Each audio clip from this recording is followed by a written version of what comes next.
If you follow this channel, then you'll already know that I love to talk about a good story. I mean, it's pretty much all I talk about in these videos. But of all the books, films, TV shows, and games I've consumed, not a single one of them has had a story quite so raw, so unrelenting, and so controversial upon release as The Last of Us Part 2. And the reason why I want to talk about it today is twofold. Not only have I just finished the remastered version of the game, but the second season of HBO's adaptation of The Last of Us is currently in production. And it's led me to ask the question, is the world ready for what The Last of Us Part 2 brings to the table? But before we get into that, I just want to say welcome to my channel. If you want to see more videos about storytelling across all the different mediums, then make sure to hit that subscribe button while you're here. So I will say that in order to discuss The Last of Us Part 2 properly, I will be diving into spoilers. So if you want to know nothing about the game or the show ahead of the second season, then now's your chance to jump out. For everyone else, let's just address the elephant in the room and explain exactly why The Last of Us Part 2 was so controversial when it first came out. Because there had been a 7-year wait, and mostly because the marketing didn't dissuade fans of this notion, everyone was excited to get into another adventure with Joel and Ellie. And that is not what happened at all. As it turns out, Joel dies really early on into the game, and in such a brutal fashion that for most players, it just completely overshadowed the rest of the game. People were so angry about this that death threats were sent, not just to the game's creators,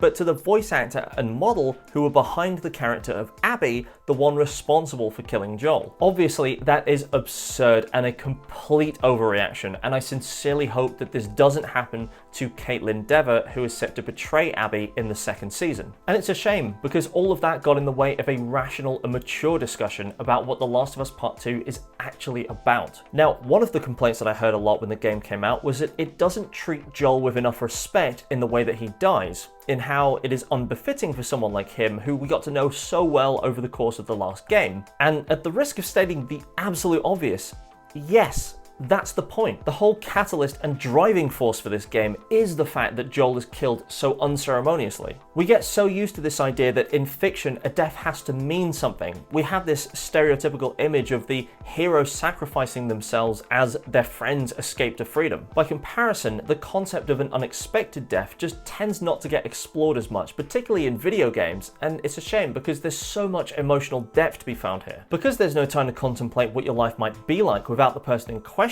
or an opportunity to squash any underlying arguments that haven't been resolved, it's like having your soul ripped from you. And in the case of Joel, it's not just an unexpected death, it's a murder. There is a physical person for which to attribute exactly what has happened, and so Ellie becomes convinced that in order to gain any sort of closure over what has happened, she must kill Abby in return. And while it might seem like a revenge plot on the surface, it's really about whether or not Abby can find a way to let go and break the cycle of violence. Joel wanted Ellie to live, to have a chance at a happy life. That's why he made that decision at the end of the first game. But in Ellie's quest for revenge, she ends up killing an unborn child, a total innocent, and you know that that isn't what Joel wanted for her. And at that point, you know that Joel would disapprove of the whole thing entirely. A recurring motif is the guitar, which Joel teaches Ellie to play off screen. By the end of the game, the fact that Ellie's missing several fingers and is unable to play shows the physical toll of letting go of her grief and moving on,